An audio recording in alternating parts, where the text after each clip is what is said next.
Hello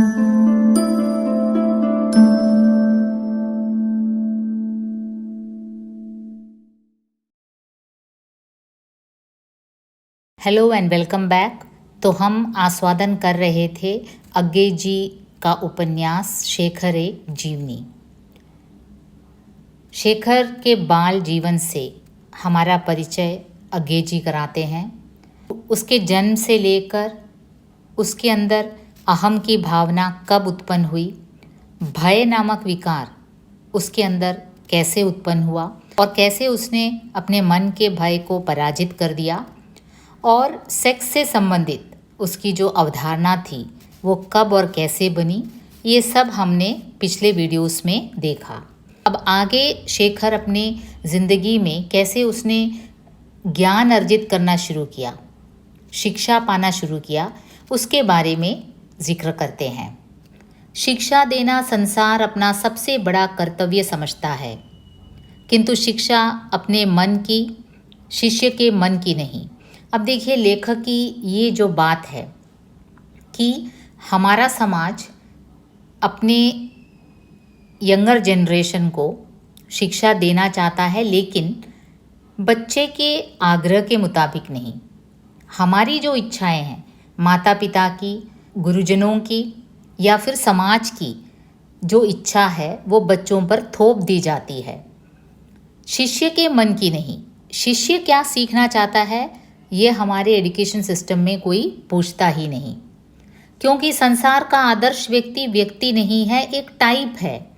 और संसार चाहता है कि सर्वप्रथम अवसर पर ही प्रत्येक व्यक्ति को ठोक पीट कर, उसका व्यक्तित्व कुचल कर उसे उस टाइप में सम्मिलित कर लिया जाए, उसे मूल रचना न रहने देकर एक प्रतिलिपि मात्र बना दिया जाए। देखिए कितने पते की बात अज्ञे जी कहते हैं कि हमारा ये समाज जो है व्यक्ति चाहता ही नहीं। व्यक्ति होगा तो उसका अपना अलग व्यक्तित्व होगा, उसका नज़रिया होगा, उसका दृष्टिकोण होगा, लेकिन अपना अलग व्यक्तित्व वाला व्यक्ति समाज चाहता ही नहीं। समाज क्या चाहता है, एक ही टाइप के कुछ पुतले। और अगर बच्चा ये नहीं बनना चाहता तो उसे ठोक पीट कर, उसका व्यक्तित्व कुचल कर उसे उस टाइप में सम्मिलित कर लिया जाता है। और यह शिक्षा दी कैसे जाती है? जो निर्धन होते हैं वे बचपन से ही ठुकते पिटते हैं, केवल घर में नहीं, केवल बाहर नहीं, सर्वत्र, सबसे। अब देखिए शेखर ये नोटिस करता है कि जो निर्धन होते हैं वो तो बचपन से ही ठुकते पिटते हैं, घर में ही नहीं बाहर भी और सर्वत्र पिटते हैं। सारा संसार ही उनके लिए एक शिक्षणालय हो जाता है, जहाँ नीरस हृदयहीनता से उन्हें शिक्षा दी जाती है। और जो कुछ अधिक संपन्न होते हैं उन्हें एकाएक इस भांति शिक्षित नहीं किया जाता। उनकी शिक्षा का आरंभ घर में या स्कूल में होता है, और संसार वाली शिक्षा का समय जहाँ तक हो सकता है स्थगित किया जाता है। अब देखिए उस समय के सिचुएशंस थे 1930s में, जो शेखर ऑब्जर्व करता है कि जो एकदम निर्धन बालक है उस पर तो समाज शिक्षा देता ही रहता है, घर के अंदर भी बाहर भी।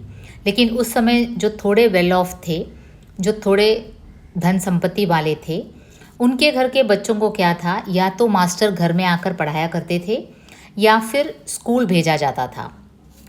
लोहे के कड़े बनते हैं तो लोहा भट्टी में पिघलाकर एकदम सांचे में ढाल दिया जाता है, किंतु सोने के कड़े बनाने के लिए पहले उसे नर्म किया जाता है, फिर उसका तार बनाया जाता है, फिर उसे गोल करके टांका जाता है, फिर उस पर काम किया जाता है, फिर अंत में पॉलिश किया जाता है, तब कहीं वह तैयार होता है।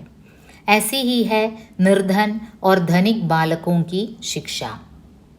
अब देखिए लोहे और सोने, ये दो जो धातु हैं, जो मेटल्स हैं, दोनों में फ़र्क होता है।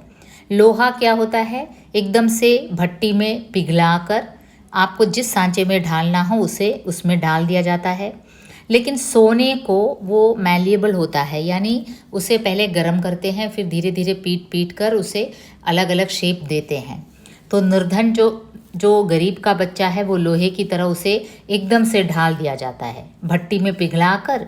समाज की जो इच्छा होती है उसी के अनुसार निर्धन के बच्चे को हो जाना पड़ता है, और जो धनिक होता है उसके बच्चे को सोने की भांति पीट पीट कर अलग अलग शेप में, ढांचे में बदल दिया जाता है। और दोनों में क्या होता है, बच्चे का व्यक्तित्व रहता ही नहीं। दोनों में क्या होता है, एक टाइप बनाकर रख देते हैं। सभी बच्चों को एक जैसे ही मार पीट कर, एक जैसे ही पढ़ा लिखा कर, एक जैसे ही बना दिया जाता है। समाज चाहता ही ऐसा कुछ है। इसे सौभाग्य कहूँ कि दुर्भाग्य, वह एक संपन्न घर में उत्पन्न हुआ था। उसकी शिक्षा भी इसके अनुरूप एक कॉन्वेंट स्कूल में प्रारंभ हुई। अब देखिए शेखर के स्कूल की ओर हमें लेखक ले जाते हैं। एक कॉन्वेंट स्कूल था शेखर, जहाँ शेखर की पढ़ाई हुई थी। अब वो नेचुरली वो थोड़े धन संपत्ति वाले घर में पैदा हुआ था। आर्थिक स्थिति उसके परिवार की अच्छी थी, इसीलिए उसे कॉन्वेंट स्कूल नसीब हुआ। एक यूरोपियन कॉन्वेंट स्कूल की लताओं से आच्छादित दीवारों द्वारा घिरे हुए छोटे से उद्यान में लड़के और लड़कियों का एक समूह। तो वो क्या था, कॉन्वेंट स्कूल था, वहाँ बच्चे खेल रहे थे। सिस्टर बहुत प्रसन्न हो रही है क्योंकि बच्चे उस खेल में तल्लीन जान पड़ते हैं।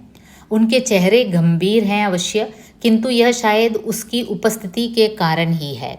अब देखिए शेखर समझता है कि सिस्टर जो है उस कॉन्वेंट की, वो देख रही थी बच्चों को, इसलिए बच्चे थोड़े डिसिप्लिन्ड होकर, गंभीर होकर उस समय खेल रहे थे। वह हट जाएगी तो बच्चे अधिक स्वच्छंद होंगे और अधिक आनंद पाएंगे। यह सोचकर वह चुपचाप उद्यान से निकल जाती है। अब सिस्टर को भी लगता है कि मेरे रहने से शायद बच्चों को खेलने में जो स्वाभाविकता है वो संतोष नहीं हो रहा है, तो वो थोड़ी हट जाती है। क्योंकि सिस्टर ने क्या देखा, बच्चे एकदम से शांत होकर खेल रहे हैं। लेकिन उसके बाहर निकलते ही प्रत्येक को पता लग गया कि वे स्वच्छंद हैं, और इस स्वच्छंदता का उपयोग भी तत्काल ही हो गया। अब जैसे ही सिस्टर वहाँ से गई, सभी बच्चों को पता चल गया कि हमें हमारा निरीक्षण करने वाला कोई नहीं है। सिस्टर तो चली गई, तो सभी अपने एकदम से अपने स्वभाव में आ गए, क्योंकि 1 मिनट के भीतर ही 2 बालक लड़ पड़े, भिड़ गए, और बाकी सब ने पक्ष ले लिए। अब देखिए लड़ाई हो गई बच्चों में। तो इतना डिसिप्लिन वो क्यों दिखा रहे थे बच्चे, क्योंकि सिस्टर देख रही थी। लगभग 10 मिनट तक घमासान लड़ाई रहा, फिर एकाएक ही शांति फैल गई, क्योंकि किवाड़ खुल गया था और सिस्टर ने प्रवेश किया था। और अब उसके चेहरे पर वह वात्सल्य भाव नहीं था, न आंखों में वह विनोद। अब देखिए सिस्टर थी, कॉन्वेंट की सिस्टर थी, लेकिन फिर भी जब बच्चों को लड़ते देखा तो उनके चेहरे से भी वो वात्सल्य भाव एकदम से उड़ गया। उस कॉन्वेंट में छात्र पिटते नहीं थे। अब सौभाग्यवश उस कॉन्वेंट में उनका जो रूल था कि छात्रों को पीटा नहीं जाता था। उस दिन लगभग 4 बजे शेखर घर की ओर चला जा रहा था, धीरे धीरे किसी विचार में लीन। उसकी जैकेट के बटन में एक टाइप किया हुआ कार्ड लगा हुआ था। वह पढ़ नहीं सकता था कि उस पर क्या लिखा है, किंतु अनुमान कर सकता था, क्योंकि सिस्टर ने उसे कहा था कि इसे अपने पिता को अवश्य दिखावे और उत्तर लेकर आवे, और फिर बोली थी, तुमने बहुत शरारत की है। अब देखिए उस कॉन्वेंट में बच्चों को पीटा नहीं जाता था, लेकिन शाम को जो वो घर जाता है तो शेखर के जैकेट के बटन में एक टाइप किया हुआ कार्ड लटका दिया जाता है, और उसे क्या करना था, अपने पिताजी को वो दिखाना था। तो जाहिर है उसमें लिखा होगा कि तुम्हारा बेटा बहुत शैतानी करता है, उसने आज लड़ाई की स्कूल में। तो जाहिर है ये कुछ ऐसा है, बच्चा जानता है कि कुछ मेरे बारे में गलत ही लिखा हुआ है, क्योंकि मैंने मारपीट में भाग ली थी। वह इतना गंभीर इसलिए था कि वह किसी निश्चय पर पहुंचना चाहता था। उसने सिस्टर के शब्दों में शरारत की थी अवश्य, किंतु यह कोई कारण नहीं था कि वह घर जाकर पिटे। उसकी न्याय बुद्धि कह रही थी, मैंने दूसरों को मारा, स्वयं भी मार खा ली, अब घर पहुंचकर दोबारा दंड क्यों पाऊं। अब देखिए ये शेखर कोई साधारण बालक नहीं है। जैसे हमने पिछले एपिसोड में देखा, वो पोस्टमैन ने जब उसे उतरने को कहा तो वो डाकी के पाँव पर ही कूद पड़ता है। वो अपने अहम की तृप्ति चाहता है, छोटा सा लड़का है लेकिन बड़ों जैसे मैच्योर जैसे बिहेव करता है। तो यहाँ उसकी छोटी सी न्याय बुद्धि सोचने लगी कि जब मैंने लड़कों के साथ लड़ाई की तो मैंने भी उन्हें मारा और उनसे मुझे भी मार मिली, तो हो गया ना टिट फॉर टैट। अब घर जाकर अगर मैं ये कार्ड दिखाऊं तो पिताजी भी मुझे मारेंगे। अब ये क्या बात हुई, ये कौन सा न्याय हुआ कि मुझे दो जगह से पिटाई मिले। उसने निश्चय कर लिया, कार्ड उतारा, फाड़ कर चिथड़े कर दिया, फेंक दिया। घर पहुंचकर पिता से बोला कि मैं अब लड़कों के स्कूल में जाना चाहता हूँ, काफ़ी बड़ा हो गया हूँ, उस कॉन्वेंट में लड़कियों के साथ नहीं पढ़ूंगा। अब देखिए कितना चालाक निकला। सिस्टर ने जो कार्ड दिया उसे एकदम से फाड़ दिया और जाकर पिताजी से कहता है कि मुझे कॉन्वेंट नहीं जाना। ये कॉन्वेंट वॉन्वेंट में कौन जाता है, लड़कियां जाती हैं, मुझे लड़कों वाले स्कूल में भर्ती करा दो। पिताजी ने हंसकर कहा अच्छा। उसे सिस्टर की विनोद भरी आंखें बार बार याद आने लगी, जो उसकी और कार्ड के उत्तर की प्रतीक्षा कर रही होंगी, और वह याद उसके लिए कितनी आह्लादकर थी। वह चिल्ला चिल्ला कर कहने लगा, उसे करने दो प्रतीक्षा, मैं जाऊंगा स्कूल स्कूल। अब देखिए उसके मन में, छोटा सा बच्चा है लेकिन वो इमेजिन करता है कि जो सिस्टर है वो मेरी प्रतीक्षा कर रही होगी, वो मेरे और पिताजी के आने की प्रतीक्षा कर रही होगी, वो पिताजी से मेरी फिर शिकायत करेगी, लेकिन मैं जाऊंगा ही नहीं स्कूल, मैं जाऊंगा तभी तो वो मेरी शिकायत करेगी। यद्यपि वह तब तक स्कूल भी नहीं गया। ऊपर कहा गया कि सोने को धीरे धीरे नर्म किया जाता है, एकदम ढाला नहीं जाता। जब शेखर ने कॉन्वेंट छोड़ दिया तब उसकी पढ़ाई का कोई और प्रबंध सोचा जाने लगा, और जब तक यह निश्चित नहीं हुआ उसे स्वच्छंदता मिली। देखिए बालक स्कूल नहीं जाना चाहता था, कॉन्वेंट नहीं जाना चाहता था, बस एक कारण से कि उसके सिस्टर ने एक कार्ड उसके जैकेट में टांग दिया था। अब सिस्टर से डांट पड़ेगी, पिताजी से भी डांट पड़ेगी, ये लड़के का अहम मान नहीं रहा था, तो उसने स्कूल ही छोड़ दिया। बालक को जब पढ़ाया जाता है तब वह विद्रोह करता है, किंतु जब विद्रोहों को छोड़ दिया जाता है तब उसकी स्वाभाविक जिज्ञासा उसे बाध्य करती है। देखिए चाइल्ड साइकोलॉजी यहाँ दर्शाया गया है, बाल मनोविज्ञान, कि बालक को जब पढ़ाया जाता है, आप ज़बरदस्ती कुछ पढ़ाते हैं बालक को, तब वह विद्रोह करता है, किंतु जब विद्रोही को छोड़ दिया जाता है तब उसकी स्वाभाविक जिज्ञासा उसे पढ़ने के लिए बाध्य करती है।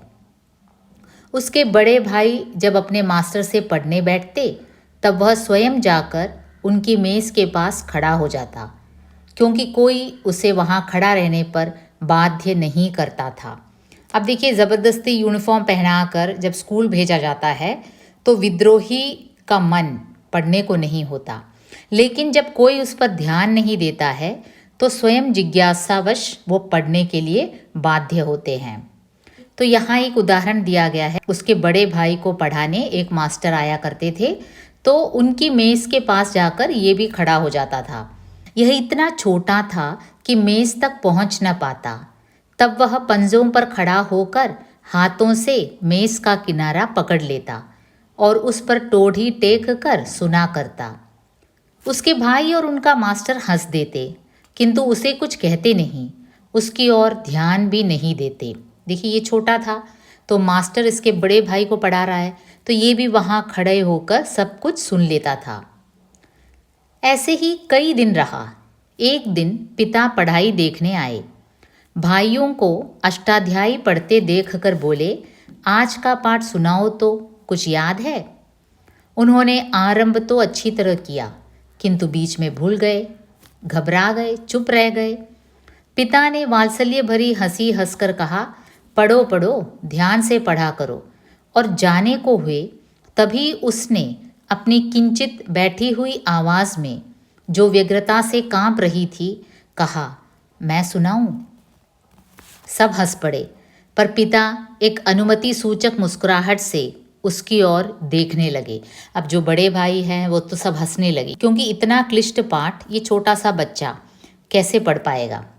सब हंस पड़े। वह बहुत देर नहीं रही। क्या बहुत देर नहीं रही? उनकी हंसी। थोड़ी ही देर में उन सबके चेहरे पर विस्मय छा गया, क्योंकि उस छोटे से बालक ने उस दिन का ही नहीं, उससे पहले और उससे पहले और उससे एक कई पहले दिनों के पाठ ज़बानी सुना दिए, बिना क्षण भर भी रुके हुए।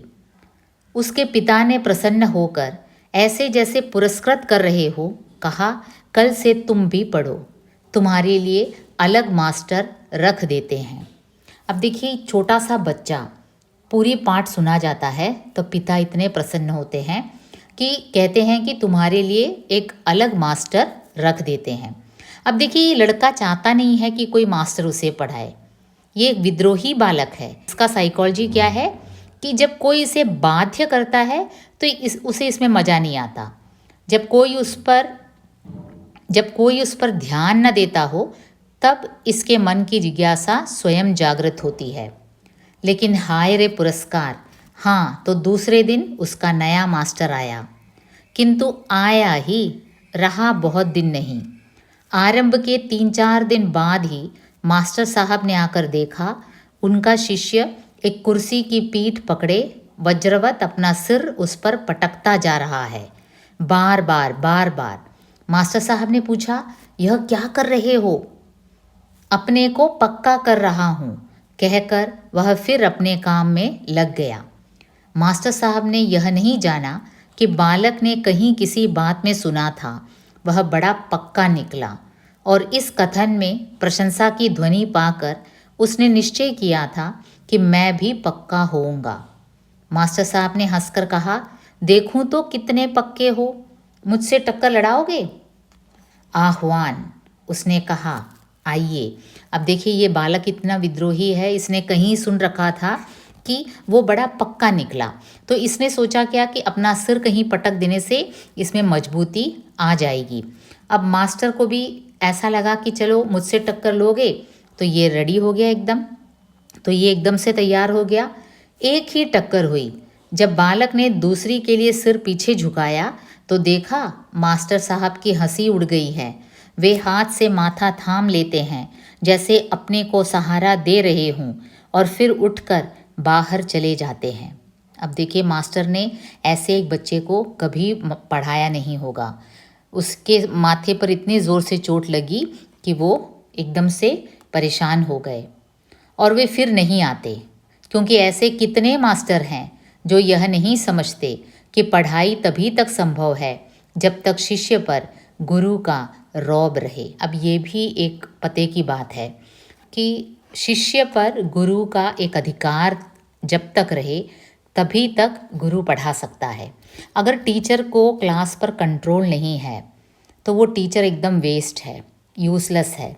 शिष्य के ऊपर शिष्य चाहे कितना ही श्रेष्ठ हो, देखिए हमेशा ये नहीं कि गुरु श्रेष्ठ होता है, शिष्य बहुत तेज़ होते हैं, लेकिन गुरु का रौब, गुरु का अधिकार बना रहना चाहिए शिष्य के ऊपर। अगर वो नष्ट हो गया तो गुरु का वहाँ रहना ठीक नहीं है। तो यहाँ भी वही हुआ, मास्टर का रौब बच्चे पर नहीं रहा। बच्चा माथा से गुरु को ही टकरा देता है और गुरु को चोट लगती है तो गुरु चले गए। कुछ दिन बाद एक और नया मास्टर आया, लखनऊ का, और उसके अंग अंग पर लिखा था कि वह लखनऊ का है। वह पढ़ाने बैठा मुंह में पान लेकर, और जब बालक डिक्टेशन लिखने लगा तब बार बार भूमि पर थूक कर उसका ध्यान भंग करने लगा। बालक ने उद्दत स्वर में कहा, मास्टर साहब आप पढ़ाते हैं कि थूकते ही जाते हैं? मास्टर साहब ने पिता से रिपोर्ट की। पिता ने बालक को डपट कर कहा, क्या शैतानी करते हो, पढ़ना है कि नहीं? अब देखिए, मास्टर एकदम लखनवी था, पक्का लखनवी था, पान मुंह में रखकर थूकता जाता था। बच्चे को डिक्टेशन बोला, एक वर्ड बोला थूक दिया, दूसरा वर्ड बोला थूक दिया। अब बच्चा जो है विद्रोही है, उसने पूछ लिया। क्या पूछा? मास्टर साहब आप पढ़ाते हैं कि थूकते ही जाते हैं? अक्सर बच्चे पूछते नहीं हैं, तो मास्टर को ये पहला अनुभव था कि कोई शिष्य इस प्रकार उन पर प्रश्न चिन्ह लगाए। उन्होंने पिताजी से कंप्लेन कर दी। अब पिताजी ने कहा कि भाई तुम क्या शैतानी करते हो, पढ़ना है कि नहीं? बालक उसी स्वर में बोला, पढ़ूं कैसे, कोई पढ़ाए भी, मास्टर साहब तो थूकते ही जाते हैं। पिता ने समझा तो कि बालक की बात में कुछ सार है, किंतु वे बालक से ऐसा उत्तर पाने के अभ्यस्त नहीं थे। क्रुद्ध होकर बोले, बको मत, जाकर पढ़ो। अब मैंने कोई शिकायत सुनी तो। अब देखिए, पिता समझ गए कि बच्चा जो बोल रहा है ठीक बोल रहा है, क्योंकि मास्टर जी जो है पढ़ाते वक्त कम से कम उसे पान नहीं चबाना चाहिए। लेकिन फिर भी बच्चा इस प्रकार की बात बोलने लगे, उसको प्रोत्साहन देना ठीक नहीं है। तो पिताजी ने क्या कहा, जाकर पढ़ो, आइंदा शिकायत नहीं होनी चाहिए। बालक चला गया। उसने देखा न्याय कहीं नहीं है, किंतु वह अन्याय के आगे झुकने को भी तैयार नहीं हुआ। सिर झुकाए ही पढ़ने के कमरे में गया, किंतु वहां पहुंचते ही मास्टर को देखकर उद्दत और ललकार भरे स्वर में बोला, थुक्कू मास्टर। अब देखिए, काफ़ी विद्रोही था। चुपचाप पिता की बात मानकर मास्टर के पास गया तो, लेकिन मास्टर को देखते ही बोला, थुक्कू मास्टर। मास्टर साहब ने चौंक कर कहा, क्या? थुक्कू मास्टर, थुक्कू मास्टर, थुक्कू मास्टर। बालक बार बार ऐसे कहने लगा जैसे हथौड़े से किसी चीज़ पर चोट कर रहा हो। उस दिन इतनी ही पढ़ाई हुई, कम से कम मास्टर साहब के सामने। जब मास्टर साहब चले गए तब उसे कमरे में बंद कर दिया गया। रोटी नहीं दी गई। कहा गया, वचन दो कि ऐसा नहीं होगा। अब देखिए, मास्टर जी को कोई शिष्य यूँ बुलाए सीधे मुंह पर। वैसे कई नाम तो हम अपने टीचर्स को देते होंगे, लेकिन जब टीचर्स न हो तब। लेकिन यहाँ तो क्या है, छोटा सा लड़का है, शिष्य है, गुरु के मुंह पर ही कह डालता है, थुक्कू मास्टर, थुक्कू मास्टर। तो सजा क्या मिली? उसे कमरे में बंद कर दिया गया, खाना पीना सब बंद। कहा गया, वचन दो कि ऐसा नहीं होगा। पर नहीं, बालक थक कर सो गया, वहीं रहा। अब देखिए, और कोई बच्चा होता तो सॉरी कहकर आइंदा ऐसा नहीं होगा, माफ़ कीजिए पापा मम्मी कर कर बाहर आ जाता कमरे से। लेकिन ये वहीं रहा तब तक, जब तक कि दूसरे दिन फिर पढ़ाई का समय नहीं हो गया और उसे मास्टर साहब के सामने नहीं उपस्थित किया गया और उसने फिर उसी प्रकार कहना आरंभ नहीं किया, थुक्कू मास्टर, थुक्कू मास्टर, थुक्कू। उसे ले गए और दूसरी प्रकार की शिक्षा दी जाने लगी, पर मास्टर साहब फिर नहीं आए। अब देखिए, इतना स्टबर्न था ये, एक बात पर टिक जाता था तो अड़ जाता था। दूसरे दिन भी मास्टर को थुक्कू मास्टर बुलाता है। उसके बाद से मास्टर जी नहीं आए। यूँ समाप्त हुआ उसकी शिक्षा का पहला परिच्छेद। अब देखिए, एजुकेशन जब स्टार्ट हुआ उसकी ज़िंदगी में, पहले कॉन्वेंट में शुरू हुआ। छोटी सी बात को लेकर कॉन्वेंट छोड़ दिया। उसके बाद थोड़ा समय जो उसने आनंद से पढ़ा वो तब था जब उसके लिए कोई मास्टर नहीं रखा गया। कोई उसे बाध्य करे कुछ करने के लिए उसे पसंद नहीं था। और उसकी क्या मान्यता थी कि हमारी जो शिक्षा है कैसी है कि हम टाइप क्रिएट करते हैं, व्यक्ति को ठोक पीट कर उसका व्यक्तित्व कुचल दिया जाता है और मूल रचना न रहने देकर मात्र प्रतिलिपि बना दिया जाता है। प्रतिलिपि यानी फोटोकॉपी। आदमी को आदमी रहने नहीं दिया जाता। हमारा समाज थोक पीट कर या तो लोहे की तरह या सोने की तरह, जो भी हो, व्यक्ति को उसके व्यक्तित्व के साथ समाज रहने नहीं देता। तो ये थी शेखर की जीवनी में, शेखर के एजुकेशन से संबंधित, उसकी शिक्षा से संबंधित जो आरंभिक उसके विचार थे और उसके जीवन में उसका शिक्षा कैसे आरंभ हुआ। तो आगे आने वाले एपिसोड में हम और देखेंगे क्या क्या गुल खिलाता है शेखर। जुड़े रहिए, मस्त रहिए।